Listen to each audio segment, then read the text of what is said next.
Oh, yeah. I did this my last season of interviews, and I was like, you know what? I'm gonna put their names up there, so I feel like it's you can see who the people are. So it's Yeah, it's cool. nice. It's a nice little personal touch, you know? Yeah. Hey everybody, this is Katrina from inkatwetrust, and this is a new episode of Kicking Back with Kat here on my podcast, and I am with the very talented photographer, videographer. I feel like you have a lot of, titles in what you do. Yeah. Kevin Herrera Sanchez, how are you today? Oh, thank you very much for the sweet and lovely intro. I am doing really nice. I had a late night last night, so I'm a little tired, but it's okay. You know, we're here to have a good time. We're here to talk. It'll be fun. I'm excited. Yeah, I hear that. I hear that. So my first question for you is: I worked very little with cameras years ago, and I used to Yeah. work at if anybody knows Madame Tussauds Wax Museum on 42nd Street. I used to work there like years ago before I had my first kid, Okay. and I do photography. They had me doing like the pictures and everything, and so very little. I do like the basic stuff, but I feel like anybody who takes like photos or do videography, there's a skill. And Mhm. so, when did you realize that this is the way you wanted to showcase that skill in what you do, and then kind of incorporate that into professional wrestling? Ooh, so I believe it was wrestling first, and then this. I feel like I kind of picked up on the skill. When I work in film, I am not a camera person at all. I actually work in lighting and like the grip department. So if you ever seen like behind the scenes of cameras on cars or somebody like with a crane, and that's like what I do. So I rarely ever touch cameras. I rarely ever touch sound. So when I started like Ringville, that's when I started to learn more about cameras and camera settings and just like framing and just kind of putting it all together. Um, but my like love for photography came working with a photographer named John Abbott. I like light everything for him, and I'm his lighting technician. And just like working with him for a couple of years, I just learned a lot about camera, a lot about connecting with people, and just like how to make somebody look good, make somebody feel comfortable. So like, but I didn't decide to do portraits or headshots until this past year, 2025. So I just kind of threw myself into the fire when it came to the world of wrestling. I was like, okay, I'm gonna just start this because I feel like it's very easy to give myself excuses on why not to do it. It's like, oh, I don't have this, I don't have that, I don't know how to do this. But I was like, nah, I'm gonna just learn, and I've been learning as I go. And like I'm not gonna say I'm the best like for photographer, videographer, stuff like that. I'm confident in what I can do and the skills that I have, right? But I'm also very aware that there's a lot to learn and there's always something to learn. I love that. Yeah. I think I definitely got thrown into wrestling too, as a favor, Mhm. originally as a favor, Okay. um, Yeah. just because like during the quarantine when everything kind of shut down, and I like knew a lot of indie wrestlers, and I was like, oh, let's do podcasts, let's just yap, let's just chat, and that's kind of how this kind of came about. Yeah. And then someone's like, Mhm. can you do me this favor? And I'm like, why? I don't know nothing. I don't know what you're asking me to do. And while I can now do Yeah. like backstage stuff with my eyes closed, it's always just like it literally was just a favor that I did. And Mhm. I was forced kind of thrown in there and then had to learn as I went to get better at what I do You now. see, So I definitely, that's like the yes mentality lifestyle, where it's like you just say yes to something and then you just don't know where it's gonna take you. Like that's yeah, what no, feels I like. would have never guessed or anything in wrestling in any capacity. It was just like I was yapping because I was bored at Mhm. home during quarantine. Mhm. Right. So you said that it was your love for wrestling first. So when did you start like watching Ooh, wrestling and becoming like the um, fan that you are today? like as a fan, the first memory I have of wrestling is I was sitting on the corner of like my parents' bed, and they were just switching. My dad was just switching through the channels, and he stumbled upon I forgot what network it was on. Maybe USA Raw. It was Raw around 2006, and it was a build up. It was a backstage segment, with John Cena, Booker T, and Big Show, because they were building up to this like pay-per-view Cyber Sunday where the fans would be able to vote. And like John Cena just kind of stood out to me in terms of just like, okay, who is this? He seems kind of cool. And like he's just making fun of people. But also Booker T was like, wait, hold up, he's a king? And he has, I also thought the world champion was a little nicer than the WWE champion. So like, wait, hold up, he's also cool. And then Big Show was just this huge dude. And I was just like, oh, wait, what is this? So like that was my introduction to it. But then as I started watching more, I got introduced to people like Shawn Michaels, Chris Jericho. He was gone by the time I started it, but then he came back. Jeff Hardy, The Undertaker, like Batista. Lita was also somebody who I was like, okay, hold up, she's cool. And like I was just like in awe of all these characters and people, and then like the work in the ring. I was like, wait, whenever I was watching like Shelton Benjamin just do something, I was like, I didn't know people can do that. I was like, nah, this is fire. And yeah, like that kind of hooked me. That like one segment just grabbed my attention when I was this was 2006. So I was probably like 8 years old, and ever since then, I like loved it. I took a little break in 2010 when Shawn Michaels retired because I was like, oh, this is my guy. So if he's gone, I'm out of here too, But then I came back in 2014 with Daniel Bryan. Nice. Shawn Michaels was my intro to wrestling as well. It was a lot, like a while ago. Like I was 6, but this was like 90s. And okay. I was like, oh, this guy is so cool. Like his just so much energy. Like I wanted to see what else he's doing. And Jeff Hardy was the reason I stuck around. I was like, okay, that's great. Like he stressed me out. Like he stressed me out as a kid because I'm like, my guy, please stop doing all types of crazy things, and then you're like laid up for the rest of the night. Stressed me out so bad. Please don't do that. Like please don't do anything too crazy today. But he definitely was the reason I got like obsessive with wrestling. It's like I had to watch it every day. I had to be there every Raw, SmackDown, and pay-per-view. Begging my mom to make sure we could watch it. So I definitely hear you on that. And I think I feel like every wrestling fan always takes like a break. I think mine was 2011, 2012, when it was my little break for wrestling because there's like more stuff going on. So I feel like we all have that one thing we were like, I don't know if I can watch wrestling right now, and then you kind of come back. It's like it's a rite of passage, It's like that's where you figure out if you like really love it. If you come back to it, it's like, oh, I can't live without this.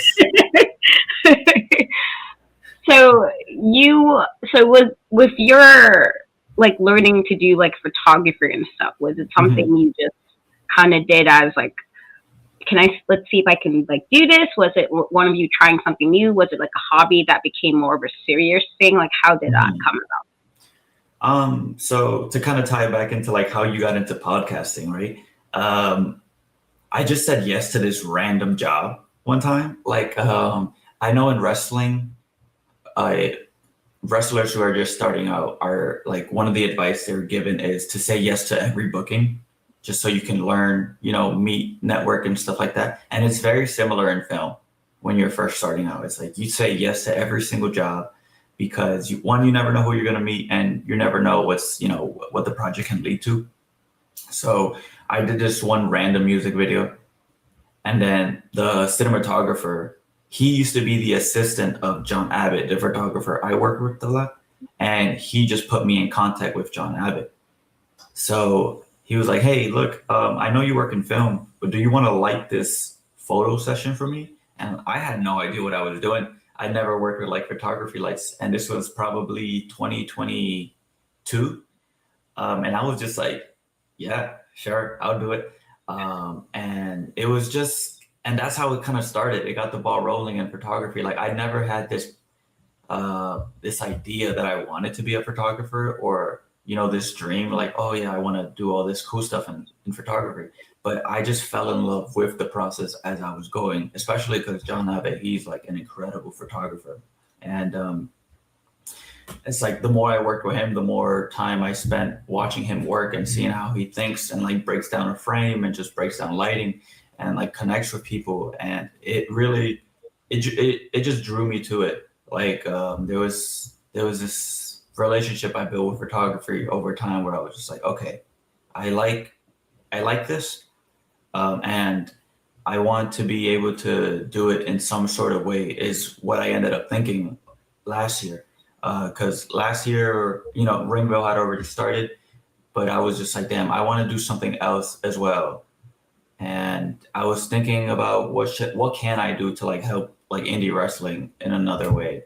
And in film, there's these things that happen. It's like networking events, right? Where it's like a bunch of filmmakers come like into this like whatever area. They all talk, they exchange info, and there's like it's a way to build up your network, get on more projects, and do that, right? And I was like, okay, wrestlers can have that when they're at shows, right? Or it's like maybe like a WWE show or indie show or something, but it's like I don't know if there's a space where wrestlers can do that without working. So I wanted to combine the aspects of networking and getting super dope pictures into one. So that's where it's like shooting in mine is the pop-up events that I do, which you actually came to one, so I appreciate that.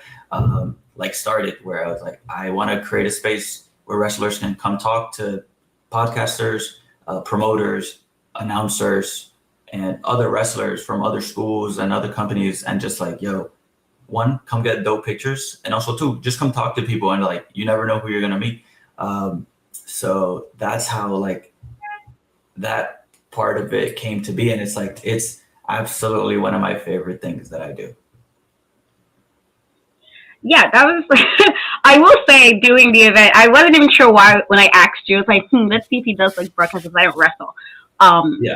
And just how comfortable again, as my job requires me now to actually talk to people and be on camera, but I actually hate doing it. And so, like, it doesn't feel like it, I guess, sometimes because I'm like doing it so often, but I was like, I actually was the person who likes to be behind the scenes. So, like, I'll write something, I'll be like, need help with, but I don't need to be on camera. And so, you did make me feel quite comfortable. And again, I've taken headshots before. I've taken, the wrestling shots before, and I still I was still so nervous. And you made it so easy to just handle that whole experience like seamlessly.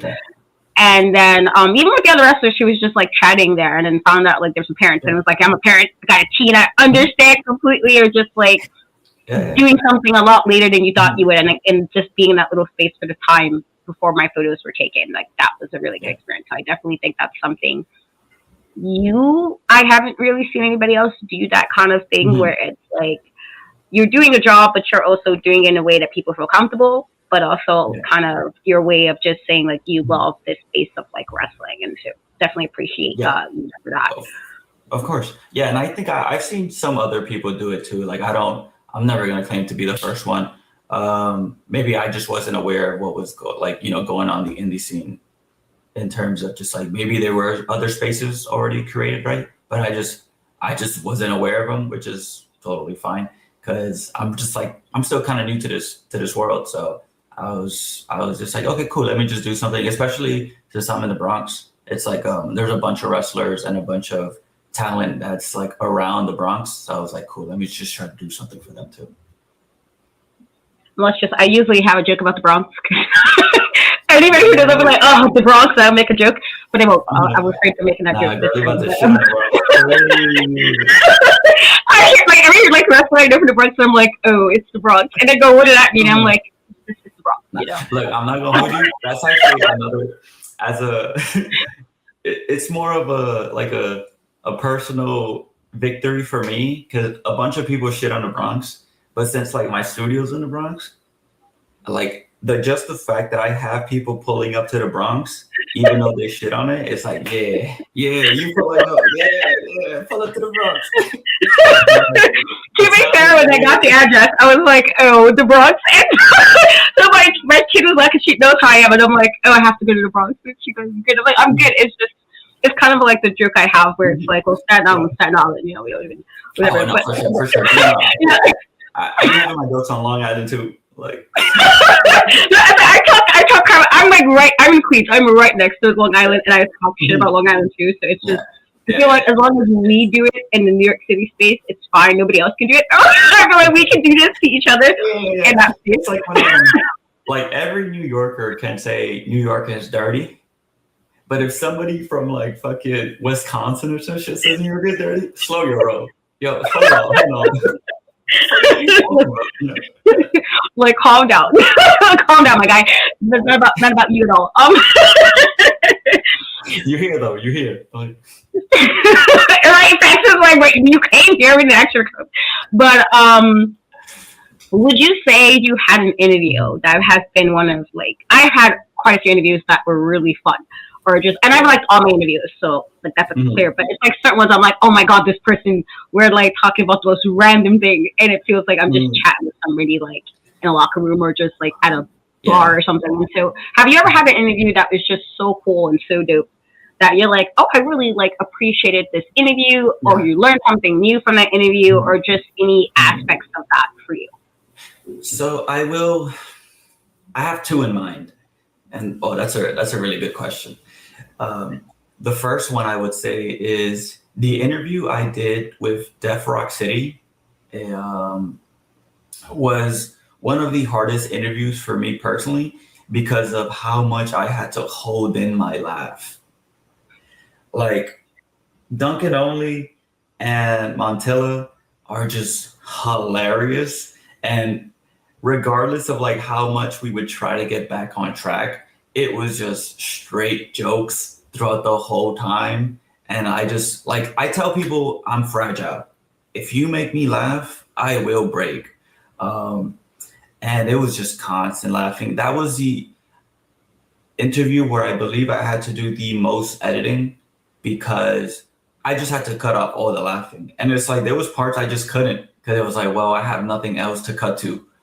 So yeah, like that one I really appreciated just because it was a nice like reminder, but also just kind of feeling of like, yeah, no, this is supposed to be fun.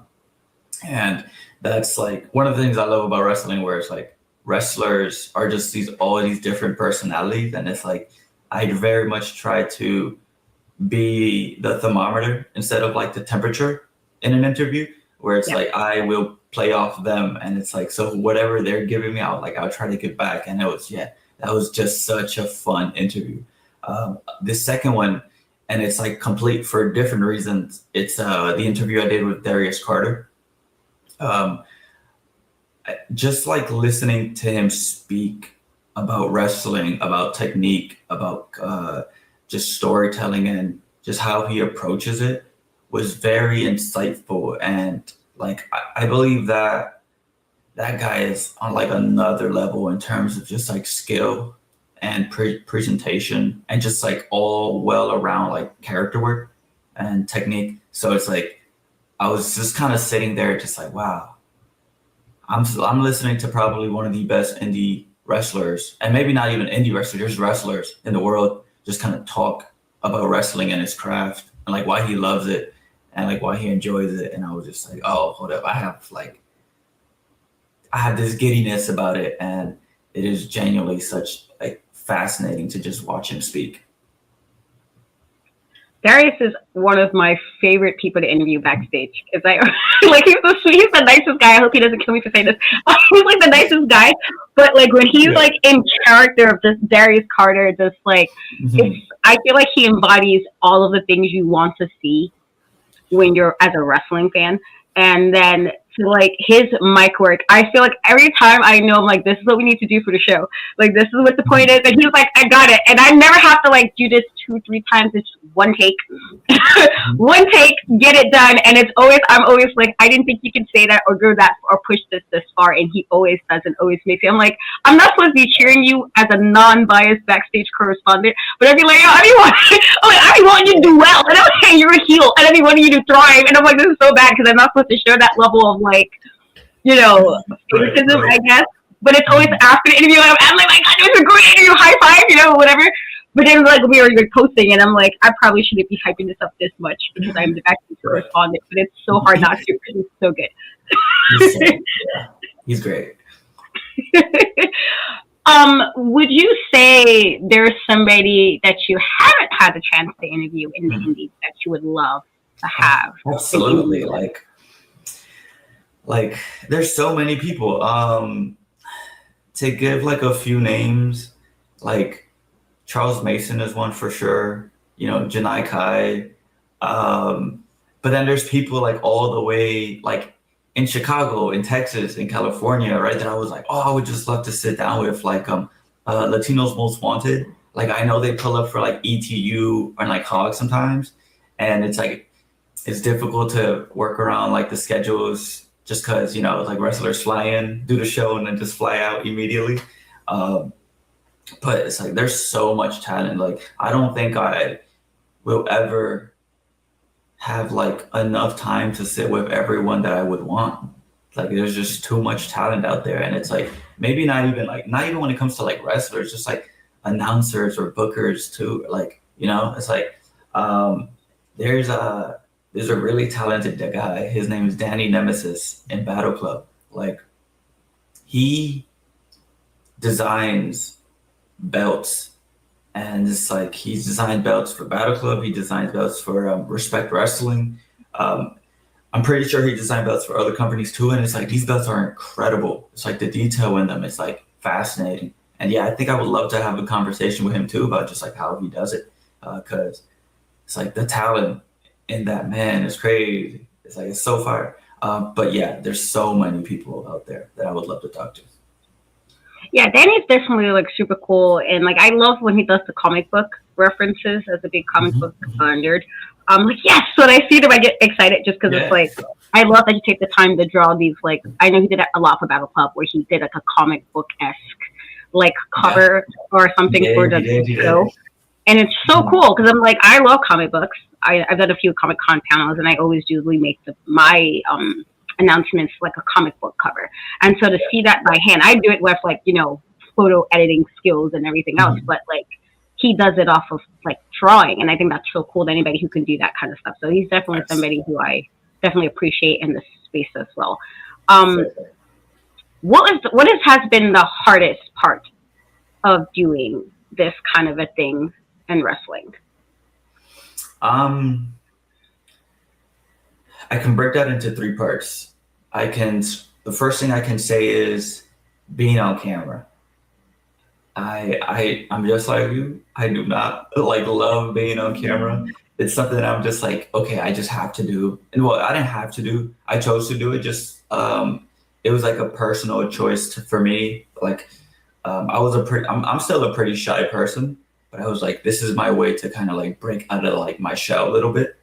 So I was like, cool, I'm gonna do that just so I can just feel a little more comfortable and just, you know, feel a little bit more confident. Because it's like, if I'm on camera, people are gonna just be watching. And it's like, I have to like kind of think about like, okay, how's my posture? How am I moving? You know, it's like, am I like jittery or stuff like that? So like, all right, I can kind of work on letting those thoughts leave my mind, right? And just like focus on like the actual conversation. Two, the social media part of it. Oh, that is super hard. Like it's so much and it's connected to the third thing, which is consistency.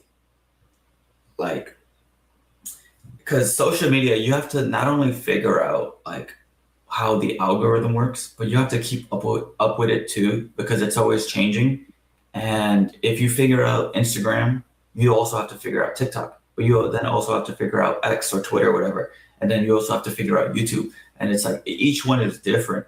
And it's like figuring out when your audience is online, what kind of audience you have, the demographics, and just like what's a good time to post and stuff like that. It's like, okay, that takes it. But then the consistency is honestly the hardest part about it. Because I broke it down where I post an interview every Monday, or I try to post an interview every Monday. Sometimes I get a little busy.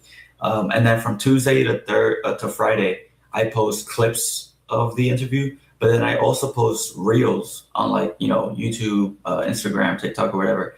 So in 1 week, I can do between like 5 to 10 pieces of content. And you multiply that by 4, Like that's 40 pieces of content in a month, which is like one every day essentially. And it's like, that's a lot. And right now I do all the editing, all the shooting, all the graphic, well, like everything. Every now and then I'll outsource like a graphic or two if I really need to, because I'm not the best graphic designer. So shout out to the graphic designer homies.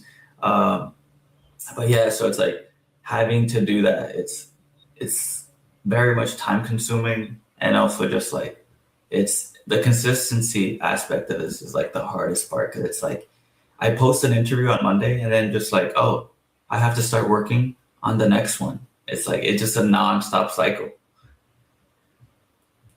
Yeah, I'm with you on the consistency. I have been pretty. It's to be fair, I'm always doing 100 things, and I always feel like I'm trying to like do Yeah.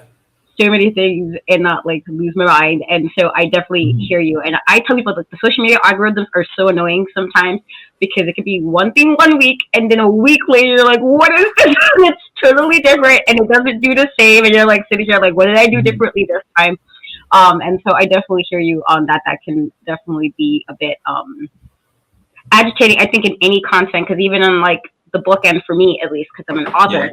it's a whole different type of algorithm than the wrestling algorithm, and Yeah. I'm like trying to run those, and I'm like, Mhm. and then Instagram made it harder because now you want to get 5 hashtags, and so it's like you're cutting off maybe one that might work better on one day, but we can't use it because you still need these particular hashtags for this to work. Whole thing. So I definitely hear you on that one. It's a struggle. It's a struggle for sure. Would you say there's a show? Because I know you said you worked a couple of shows Mhm. that you had the best experience working. And I know you don't always touch, you say you don't touch cameras at shows, but even just being in the like vicinity or just kind of being to meet people or network, have there been a show that you was like, oh my god, this is amazing? Like wrestling show or like film stuff? Both. Ooh, let's see. When it comes to film, like I think it was pretty cool. Like pretty cool working on American Horror Story, like the season in New York. I don't know. I've never seen American Horror Story, so I have no idea. I have no idea what like what season, what episode it was. But we were shooting in Manhattan, in the city, around like 96th Street and First Ave. What's that hospital that's right there? I don't know the name, but there's a hospital there, and we were shooting in it. And it was like right after like COVID had happened, and we were kind of like shooting in the morgue, like area of the hospital, and it's like it was just fascinating seeing like how a union production works. I had been on unions before, but it's like, but it was just like I knew that it was one American Horror Story, so just super fire, and two, just like kind of working with a team that was just like, okay, everyone's kind of really in tune, everybody knows what they're doing, and it was like a good time because it was also like the spring summer, so it wasn't too hot, it wasn't too cold, and it was just an incredible experience that to be on that show. When it comes to a wrestling show, I would say the first Fuego Lucha show, La Última Caída, and that's a fun experience for me just because I was running the production side of it and it was me running a 3-camera show, so I had to like figure out where our camera's going. And then it's like, I had to then talk to all the wrestlers like, hey, look, this is where the hard cam is, but then also kind of being like aware of the spots in their matches so I can be able to catch that, because yeah, it's like the show's being recorded and I want to make sure that their moves look good, that their spots look good. And it was a really big learning curve, but it was something that was like extremely fun and just like, whoa, hold up. Like this is a whole nother world. And I have like experience in live production. And when I was graduating college, instead of walking, I was hired to work on the production of my graduation. So I was just like, I'm not gonna walk. I'm gonna just work this. Like, what do you mean? So it's like, yeah, like live production is something I also just like love to do. And I was just like, okay, cool. Like working for Fuego Lucha and just setting up cameras and just just figuring out what's the best plan to go forward. It's like pretty exciting. That's pretty dope that you worked with American Horror Story. I used to love that show. I'm a big horror person. Yeah. And so I did pull up the last couple of seasons because it just didn't hit the way the older ones did. But Okay. that's awesome. I'm gonna have to look up which one filmed near New York because I think there might have been two. I think it was the Lady Gaga season. So Hotel. Maybe. American Horror Story But Hotel. this was also, I want to say either 2021 or 2022. Okay, yeah, I have to look up which one that is because the one with Lady Gaga, I know she was in the Hotel one. American Horror Story Hotel that was supposed to be based off of the Cecil Hotel. But that's super awesome that you got to do that. I feel like that's such a big like that in itself has like a cult following of the fans of American Horror Story. And sorry to the fans for not watching it. Listen, sometimes it's stuff happens. It's you know. So got time to binge. But I also do like I haven't done too much live production. I think it's so awesome that they're like, you know what, guy, you're graduating and like high five, but also can you do this? I think that's super awesome that they trusted you to do that. And I'm not sure if you didn't want to walk or not, and you're just like, nah, I'm good. But like I think that's such a cool thing. Oh, thank you. Yeah, it was like a group of us who like were spending a bunch of time in the like studio, in the TV studio, and we just like hit this flow, and we just like worked really good as a team. And they were just like, yo, like we know you're graduating, but would you like to work? And it was like, Bronx Community College. So it's like it was just me getting my associates. So I was like, first of all, I hadn't gotten like a paid job in film. So I was like, ooh, money? Yes, please. Like, yes. So that was really the main factor. And then I was like, oh, but I'm still going to Brooklyn College. So I will also just walk then, But joke's on me because I didn't walk that either. During COVID. So I just didn't walk either of my graduations. And I was like, ooh. Oh, man. Well, yeah, the COVID years I always feel bad because my sister graduated around the COVID year too, and then my daughter had a graduation COVID year, and so there was no type of thing. And I always felt bad about that because I'm like, one was a high school graduation. It's like high school is a big deal to like kind of become an adult and do the whole thing. But then it's like, so we did like a whole like little party thing for them with family because we couldn't do anything else. But I still think it's really awesome that your school trusted you guys. Like, you know what, y'all do this. That's you guys knew. Absolutely, yeah. It was a great experience for sure. Have you ever considered like possibly doing your own, like, because you have experience with like lights and you have experience with certain things, like doing a movie, but that's something that's like not being put on a project, but that's more yours, like your baby, and you're like working on it in that aspect? Yeah, so in school we had to make short films. So I made a couple of short films, and it's like I've directed a couple of short films, but I never had this like goal or like passion to be a director. So sometimes I was just like, damn, they're making me do this. Let me just do it for the grade, like let me just really get this whatever grade I'm gonna get. Because I was like passionate about other aspects of filmmaking. So yeah, I have like my first short film I had to make to graduate Bronx Community was about two brothers arguing over a deli sandwich because it wasn't cut right in the middle. So one half was longer than the other. So they were just like doing these like, silly things to like see who would win the longer part of the sandwich. And it's like, that was like the first film I ever really directed. So it's like, it's very amateurish. It's very, it's like there's a bunch of mistakes in it, but I absolutely love it. And I love the concept. I think it's silly. And it's like, yeah, I've done other like small little projects too, but like, yeah, maybe later in life. I think for like one of the tales or just one of the skills like a really good director has is based off just kind of experiencing life.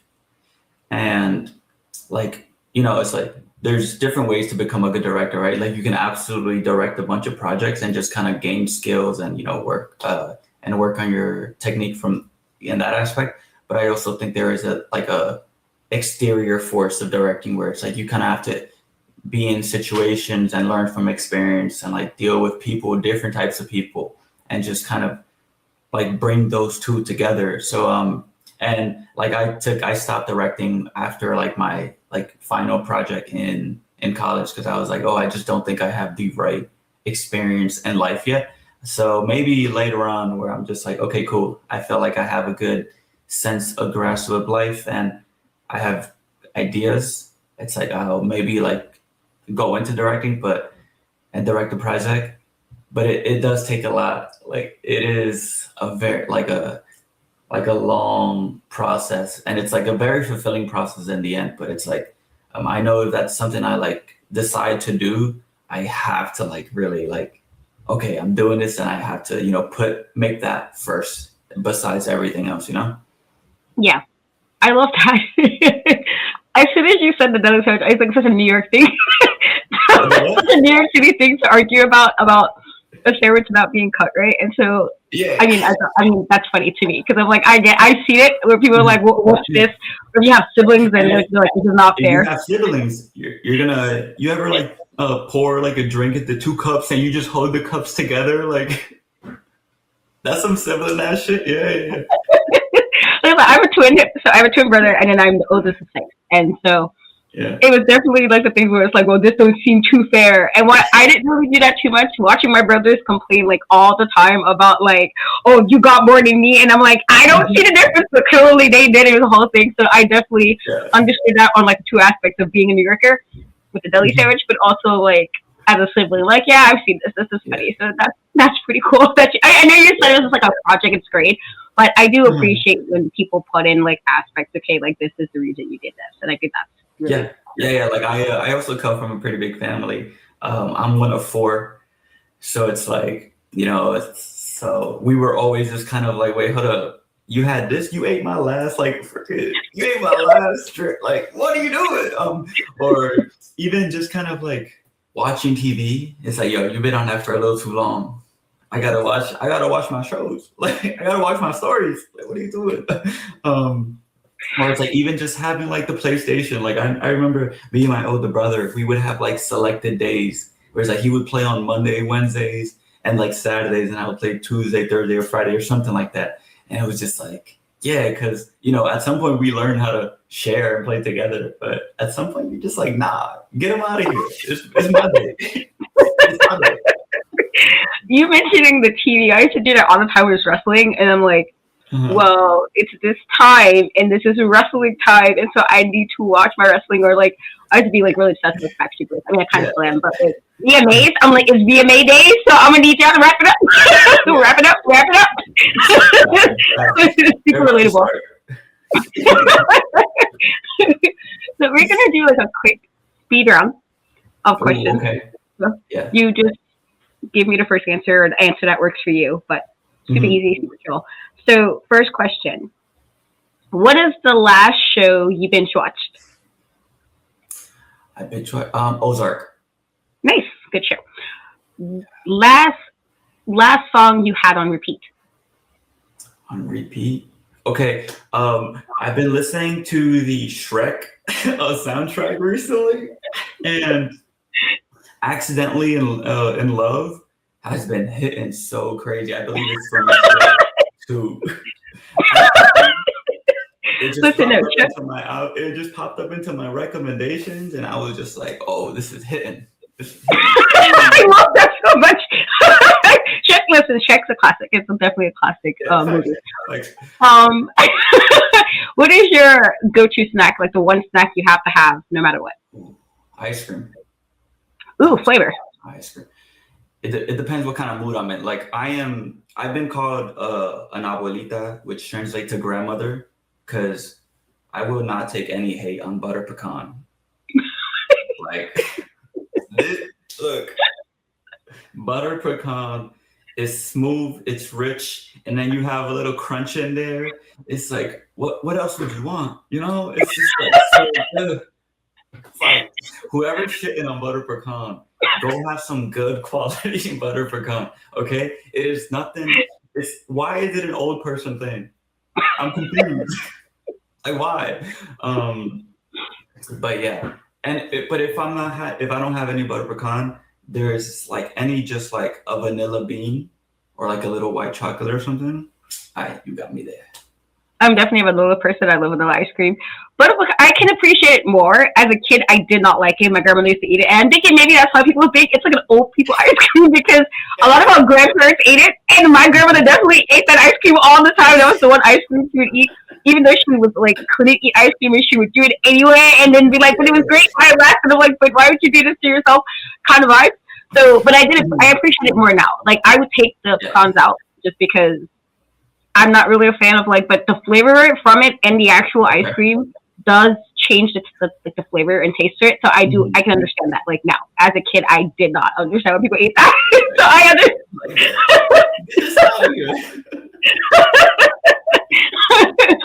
What is your like favorite movie of all time? Movie like you can watch it no matter what. It'll brighten your mood, or you just kind of want to put it on background noise, or case of be. What is your favorite movie? This is where I forget every movie I've ever seen. Man, this is tough because like I was exposed to, because I didn't watch it by choice. It was just put on, to Superbad really early in my life. And look, it's a movie definitely for its time. But I think it has one of the funniest jokes of all time. And it's like, whenever I get to the part where Fogel shows his ID and his name is just McLovin, that I just start instantly dying. Like, I'm talking like tummy hurts, cheeks hurt from laughing. It is just, I have to pause it because I'm just missing the other parts of the movie. So that's like, that movie has a special place in my heart just because it's extremely funny to me. I also saw it super young when I wasn't supposed to. So maybe like that's why it's like another reason why. Another movie I would say, and it's like, this is just like the comic book side of me, it's like The Dark Knight. Like, how can you like, look, that movie is so good. People forget it's a comic book movie. It's just a movie. Like it is just it's like one of the greatest movies of all time, honestly. I love it so much. Like I rewatch it every year. No, Dark Knight is definitely my favorite Batman movie, and then I will say the first Batman with Michael Keaton, the very first Batman.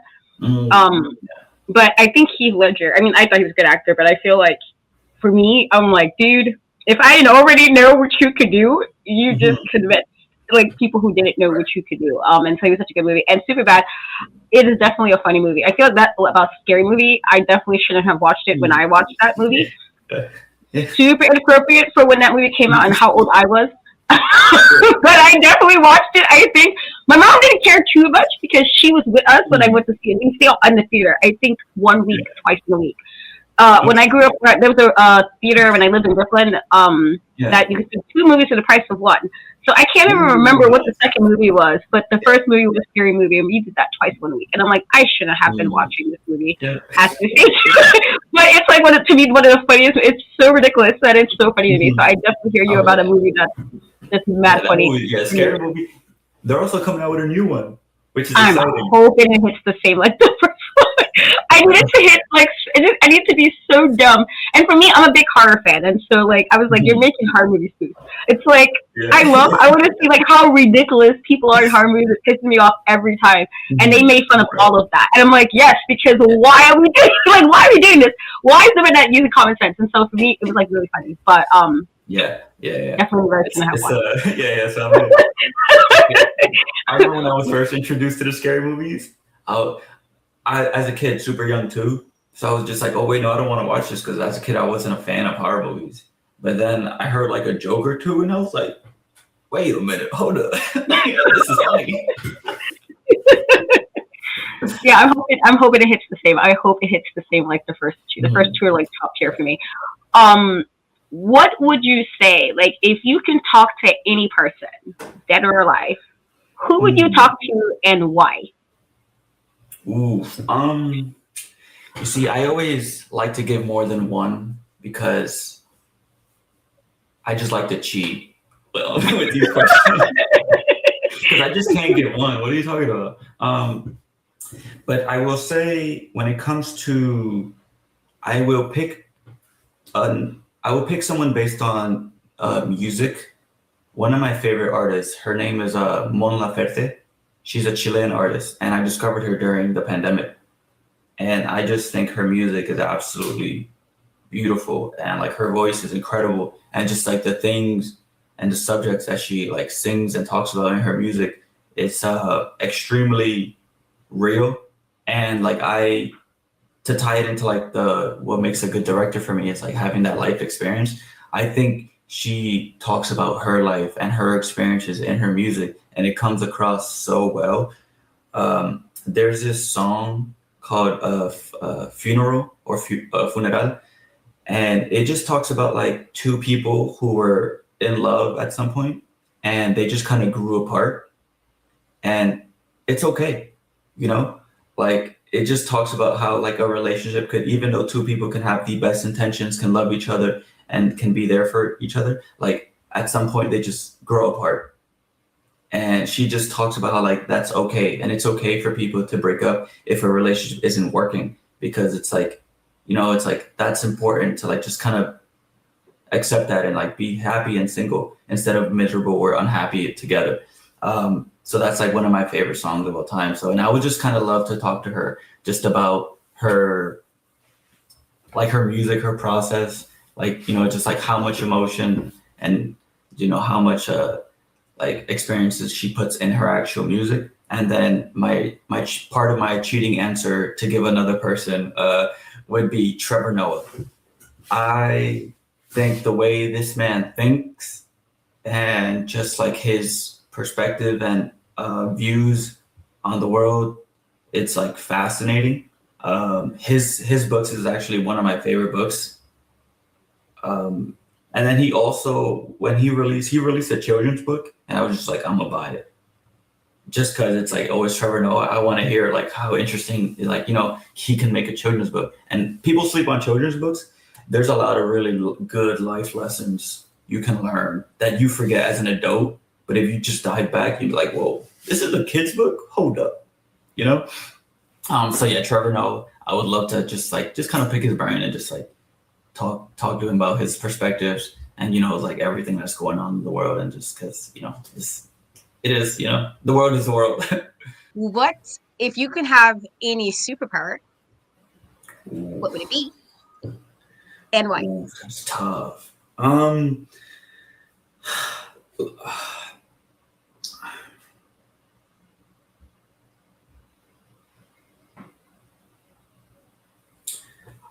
I think the most overpowered superpower, but it's like also the most convenient, would probably be like super speed. You know, like one, it would stop me from being late to places. I'm just like, oh, I can just get there. And if we're talking like flash speed, I can just I can time travel. I can go through objects, you know, like phase myself so quickly that it's like, what are walls? But I feel like there's like, when it comes to speed, if you have a vivid imagination, you can do a lot, you know? Like sometimes when I be cooking and I'm just like stirring something, I'm just like, damn, my arm's tired. But if I had super speed, I could just, hit that shit quick. So it's like, I feel like that would be like, I can use that in much more creative ways than like anything else. I definitely appreciate that. From the cooking aspect of like, that would save so much time when you're stirring up stuff. If you was stuck on an island, but you can only bring 3 things, what 3 things would you bring to the island? Okay, and I'm gonna answer it in the way of, I just don't think I'm getting off. Because of course you can always say like a safety thing, like, oh, I'll bring a boat. Like, get out of here, no. You just don't have a boat with you. 3 things. Okay. Oof, what 3 things would I bring? Like, I would bring. Honestly, I think I would bring something where I can listen to music. Like, music is such an important aspect of my life. I love music. I can listen to like any kind of music, even some country. Like, throw a little country song in there. I'm like, all right, cool. I'll take 1 or 2. So if it's like maybe like a little iPod Nano, a little iPod Shuffle, whatever, something I don't need service, like, and just have a bunch of music, I'll do that. I'll definitely bring a book, maybe Trevor Noah's book, but then I feel like they'll get repetitive after a while. So I don't know which book, but I would definitely bring a book, because like reading would be the best way to go about it. And damn,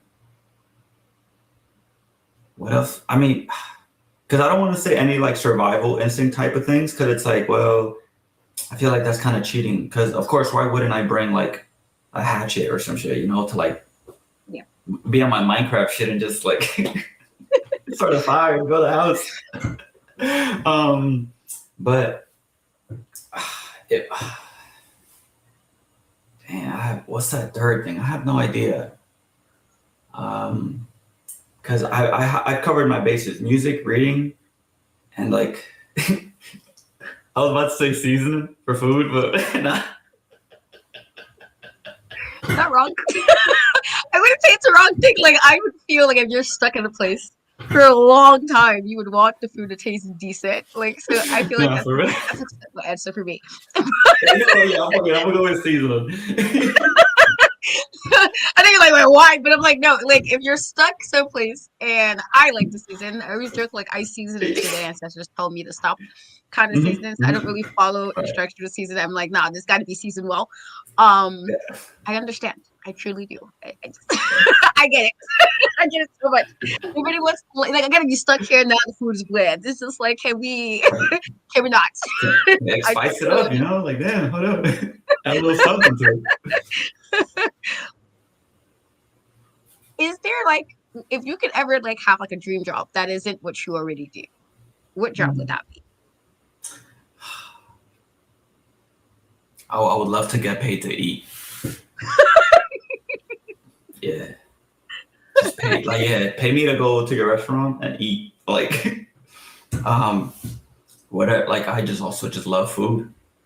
Like, whenever I travel somewhere, if like I don't like, I care about going to like, the sites, going to, whatever, being a tourist. But what I go for is food.